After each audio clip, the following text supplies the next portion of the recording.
music certainly is part of the soul of the church. I can feel it now, and you can see it on the faces here. The time we spent searching and investigating was worthwhile. I thought I had a big responsibility when the pastor asked me to head the committee to buy this organ.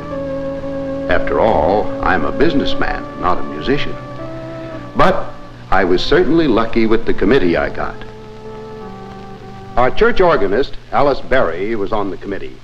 And the third member was Fred Thompson. He's a real leader in our church. Sunday school superintendent and choir director and head of all our youth activities. We got right down to business the first night we met at my house. So, of course, I'm delighted to have your help. It's an important decision we have to make. We all know the church needs a new organ. But the question is, what kind and what make should we recommend? I'm sure we all have some specific requirements in mind. So, let's talk about them. What are your ideas, Miss Berry? Well, my first consideration, of course, is how the organ will sound in our church. That means we want an organ that will be acceptable in every way for use in church. How do you mean that, Mrs. Berry? Well, church music should inspire a congregation, should be rich, full of meaning. It should be capable of interpreting the meaning of our hymns. It should be a church organ. I see. So do I, Jim. But I think Mrs. Berry will agree that a church organ must be useful in other ways, too. What do you mean by that, Fred? Well, just this. In addition to the music for the regular church services, I'd like to see us get an organ that the young people will use, too, in their activities. Sunday school? Yes, Sunday school, all the young people's programs, which are very important. You've got a very good point there, Fred. Now, let me tell you some of the things I'm thinking about. First, I look at this as an investment.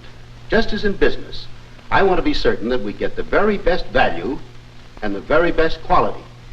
And I want to be sure that we won't be burdened with heavy maintenance and service costs, month after month, for years to come. That's right, Jim. Those are important points. Yes, they are, Fred. And I want to be 100% certain that I'm dealing with a manufacturer with a fine reputation, one whose experience is outstanding. Those are the points I'm going to check into. You know more about those things than I do. What I really want is an organ that's right for church, our church. I'm looking for versatility, an organ that many people, old and young, can enjoy. And I'll play the hard-hearted businessman to be sure that the organ you both want will be the best possible investment for the church. After that meeting, all three of us worked independently, each of us trying to find the one organ that would satisfy our particular requirements best. When we had made up our minds independently, we met again at my house to report and make our separate recommendations. Well, Miss Berry, let's hear your report first. What organ do you recommend? Goodness, me first? All right. I'm convinced that I found an organ that will meet all my wishes for an instrument that will sound right, be right for the music in our church. I recommend that we buy a Hammond organ. Well, that's great, Mrs. Berry, because Hammond is my choice, too. How about you, Mr. Yes, Graham? how about you? Well, now this is interesting, because the Hammond organ gets my recommendation, too. There's no disagreement. Good. But now, let's not get carried away. I think we owe it to the congregation to check the reasons behind our unanimous decision. You first, Mrs. Berry. Well, my recommendation is based on my experience as a musician. I thought my first step would be to find what other churches are using and how satisfied they are. And you found? That over 35,000 churches of all sizes and denominations have installed Hammond organs. 35,000? That is important. What else? Well, I called on the best organists in town and for quite a few miles around. And, well, I got my most valuable information from Alan Temple. You mean the organist at the Parkside Church? Yes. I plucked up my nerve and went to see him. Well, he's certainly the best organist in this part of the country. What did he tell you? He was most helpful. Of course, I'll be glad to tell you why we chose a Hammond for this church. Thank you, Mr. Temple. I hate to take up your time, but our committee has a big responsibility to the congregation. Yes, I know. And as organists, we have an important responsibility to the tradition of church music, too. Our music must convey the same universal message of love and hope and redemption that the words of our hymns and prayers do. That's why this organ is so rewarding. Of course, I know your reputation as an organist, Mr. Temple. Thank you, Mrs. Berry. But of course, you know I'm only one musician. Many world-famous organists, composers, and conductors play and praise the Hammond. Fine symphony orchestras use it. And of course, anyone with an ear for a beautiful, rich tone appreciates the Hammond, too. There's just one question, though. Oh, what's that? Well, do you think I'll be able to... Able to handle the Hammond?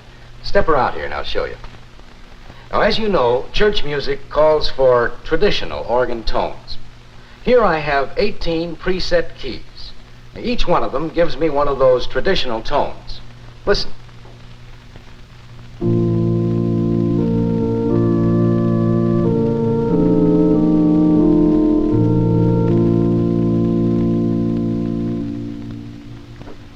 That's a familiar tone, isn't it?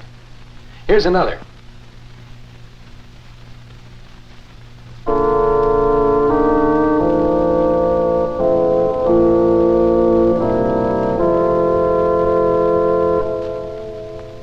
Here's another.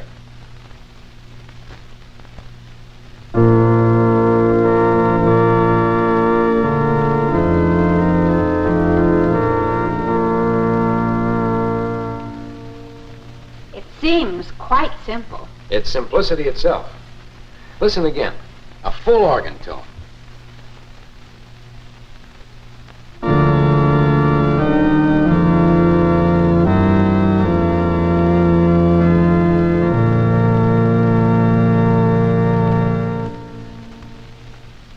Now, those are only 4 of the familiar traditional tones your congregation will want. Altogether, you have 18 tones available simply by pressing one of these presets. Actually, they'll give you all the basic organ tones you'll need for most of your liturgical music.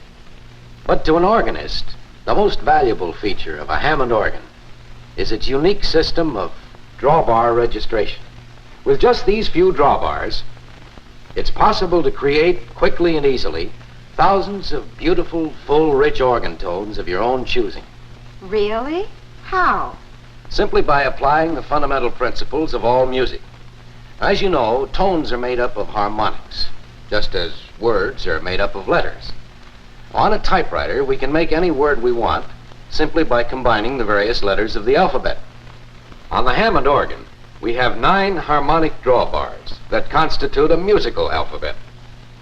By arranging the drawbars in different positions, we actually spell tones with harmonics like you spell words with letters.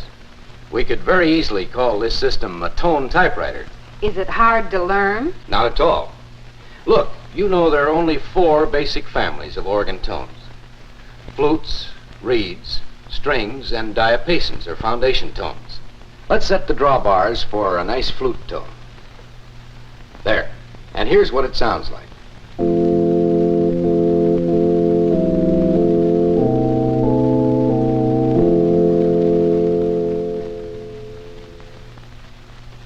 That's very much like the tone on these preset keys. Right. That's a fundamental flute tone. But the remarkable part of the drawbar system is that I can get hundreds of variations of those 4 basic tones just by arranging the drawbars. Let's make our flute tone a little brighter by adding this drawbar. There.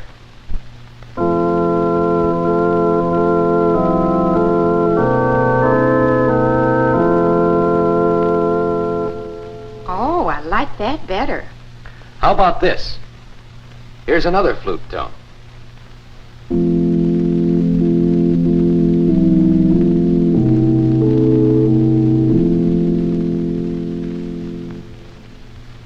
That's beautiful. How many of those tones can you get? Different flute tones, I mean. I've no idea. Thousands. You see, even the smallest adjustment of the drawbars changes the tone slightly.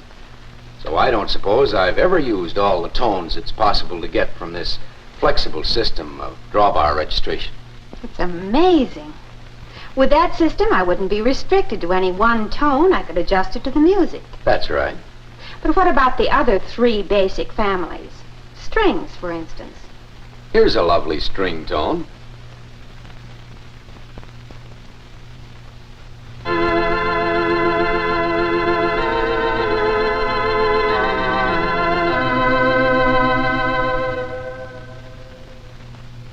And here's a reed tone with our flute accompanying.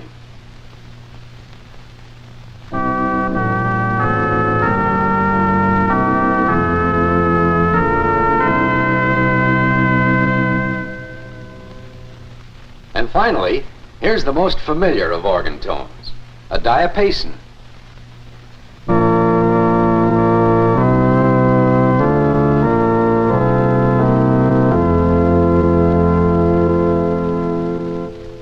It's amazing. Such wonderful tones. And so many. But how can I remember those settings?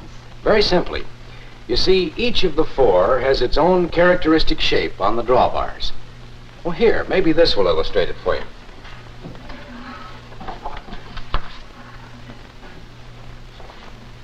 You see, there's the basic setting for a flute tone. That's the way our drawbars were set here. And there's the basic shape.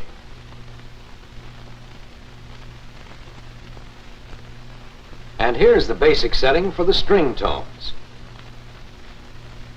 All you have to remember is this slow curve. And here's the reed setting. Any variation of the reed tone you want will be in that same V shape. And here's the diapason, like a big check mark from left to right. And that's all there's to it. Why, it's as simple as can be. I'm sure I can handle it. Of course you can. And you'll find much satisfaction, too, in the fact that this is a complete organ. In fact, every model in the Hammond line is complete with 2 manual keyboards and a pedal keyboard. Listen.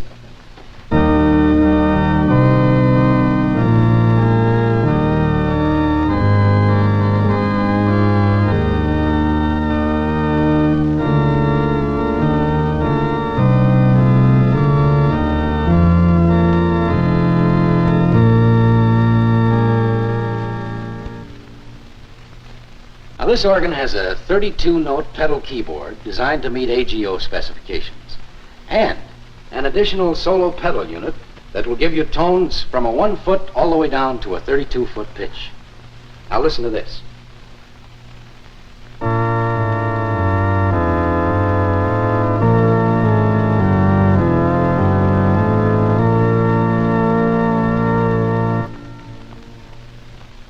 That's beautiful. Of course, your church is so much larger than ours. Would a Hammond sound so grand in ours? It certainly would. You know, I played a Hammond in our small church before this one was built. A Hammond organ is the only organ that can provide just exactly the right amount of reverberation, regardless of the acoustics or size of your church. That's because it doesn't depend on the natural reverberation of the room. The reverberation unit provided with the tone cabinet will give you cathedral-like tones in even the smallest church. Now, here's an exclusive feature of the Hammond organ. It's called touch response percussion control and produces percussive effects. For instance, here's a bell tone carrying the melody.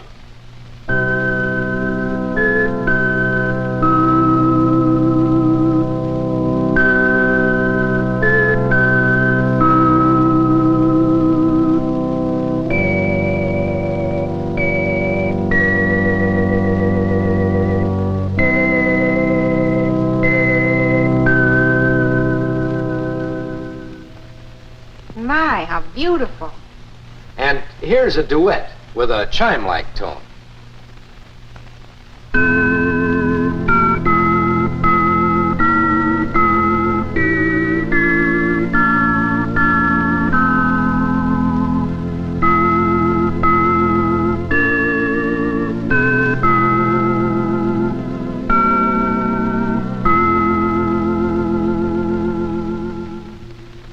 I had no idea you could get those tones without special attachments. Well, this unique feature isn't found on any other organ. And that's another reason why I favor a Hammond. You can produce hundreds of interesting percussion tones ranging all the way from chimes to harps. Here's another.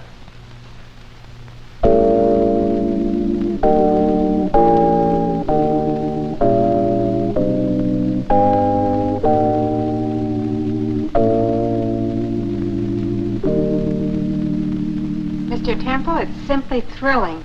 It's a beautiful instrument. This concert model is the largest in the Hammond line. Now, I don't know what your church's budget is, but whatever it is, you'll find a Hammond organ that will give you the same registration flexibility and rich tonal quality that you hear now. Come, let me show you something.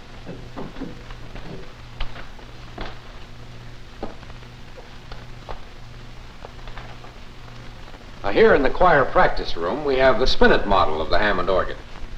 It has the same drawbar system as the larger organs. The new model spinet also has the percussion control I showed you. This model is perfect for this place. Why, for years we used it as the main instrument in our original church. And even now we move it over to the chapel for weddings and special services. Listen to it.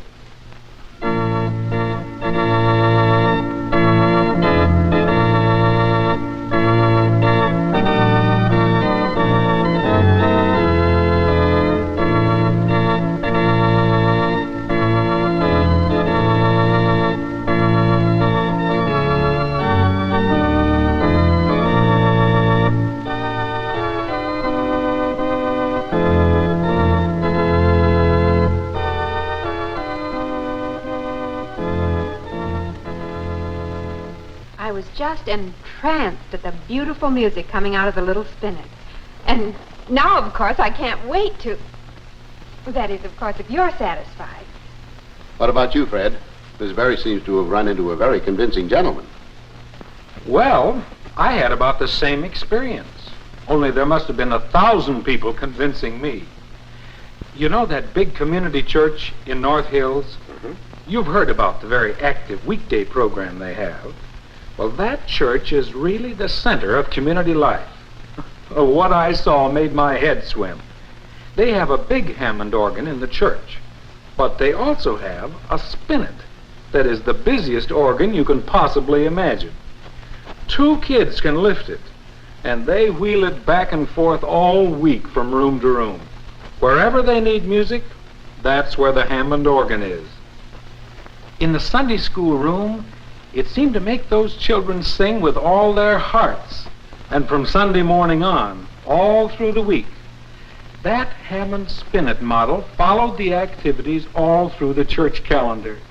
The adult Sunday school, the Boy Scouts, the Glee Club, the Teenage Club, prayer meeting, and choir practice. I was amazed. Why, they carted that spinet from place to place like it was no more trouble than a piccolo. Well, isn't that hard on an organ? Not on a Hammond, it isn't. The activities director there told me he had thrown away the key to the organ. So many people, young and old, are able to play it, and do. Well, doesn't it get out of tune? No, I asked the same question. It's the only instrument in the world that can't get out of tune. Well, that's one of the features that made the Hammond organ famous. That's right. Mr. Temple told me the same thing. By golly, that's why the people I called told me there had never been a penny of tuning expense and almost no maintenance cost with their Hammond organs. You know, I practically dialed my finger off calling every church in the city to get answers to my questions. Now, may I interrupt you 2 enthusiasts long enough to tell you why I recommend the Hammond? Of course. Surely. Well, they provided straightforward answers to many of my questions, and you've confirmed everything I've read. Then it was a simple matter to check Hammond's standing and reputation. It's the best.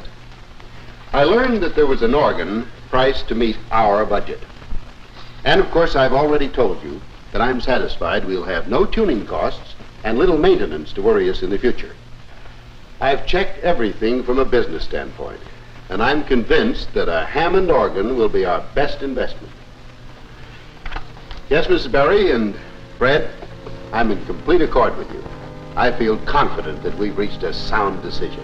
Oh, Mr. Graham, our congregation has such a wonderful surprise in store. Why, Everybody will enjoy it. Yes, music for our church. Good music, inspiring music. I am proud that I had something to do with bringing this organ into our church. And I know Fred Thompson feels the same way. And well, as for Mrs. Berry, her music this morning is speaking for her.